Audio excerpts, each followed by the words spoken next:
सोचिए, अगर कल आपके ही मोहल्ले में, आपके ही गांव में आपसे ज्यादा अजनबी लोग बसने लगे, अगर आपकी धरती पर आपकी पहचान मिटने लगे, तो आप चुप बैठेंगे? भारत मां की मिट्टी को बदलने की साजिश शुरू हो चुकी है। ये सिर्फ घुसपैठिए नहीं है, डेमोग्राफिकल बॉम्ब है जो धीरे धीरे हमारी जड़ों को काट रहे हैं। और इसी साजिश पर प्रधानमंत्री नरेंद्र मोदी ने लाल किले से देश को चेताया है। 15 अगस्त लाल किले की प्राचीर से प्रधानमंत्री मोदी ने साफ कहा, देश में जानबूझ करके डेमोग्राफिक बदलने की साजिश हो रही है।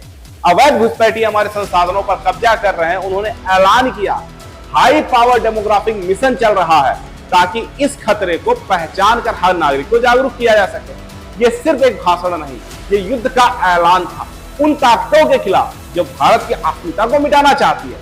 सवाल यह है, ये घुसपैठिए आते कहां से हैं? बांग्लादेश, म्यांमार, नेपाल और अफगानिस्तान से लगातार अवैध लोग भारत में दाखिल हो रहे हैं। सिर्फ बांग्लादेशी घुसपैठियों की संख्या पर संसद में चर्चा हो चुकी है।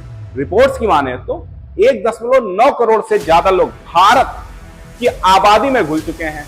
सबसे ज्यादा असर असम, पश्चिम बंगाल, त्रिपुरा और बिहार पर पड़ा है। दिल्ली, मुंबई और हैदराबाद जैसे शहरों में भी इनकी बड़ी बस्तियां खड़ी हो गई हैं। यह सिर्फ एक जनसंख्या का मामला नहीं, यह राष्ट्रीय सुरक्षा का खतरा है।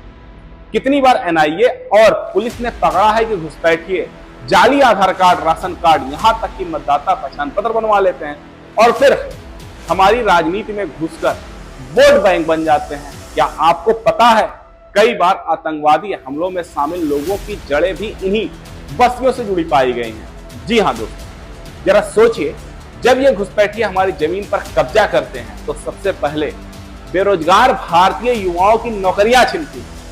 जब ये बस्तियां हमारी बेटियों के स्कूल और कॉलेजों के पास बसती हैं तो उनकी सुरक्षा पर सवाल खड़ा हो जाता है। जब ये आदिवासी इलाकों में ये लोग बसते हैं तो सदियों से उस धरती के मालिकों की जमीन उनसे छीन ली जाती है।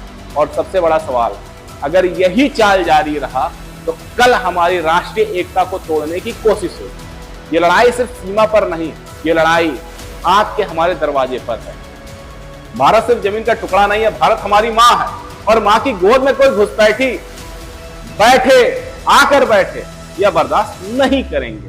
प्रधानमंत्री ने ऐलान बजाया है, अब हर भारतीय की बारी है। समझो इस खतरे को, आवाज उठाओ और मां भारती की आन बान शान की रक्षा करो, क्योंकि अगर आज हम चुप रहे तो कल इतिहास हमें माफ नहीं करेगा। आपके आसपास अगल बगल में अगर कोई शरणार्थी घुसपैठी बैठा हो तो उससे जरूर सरकार को बताओ।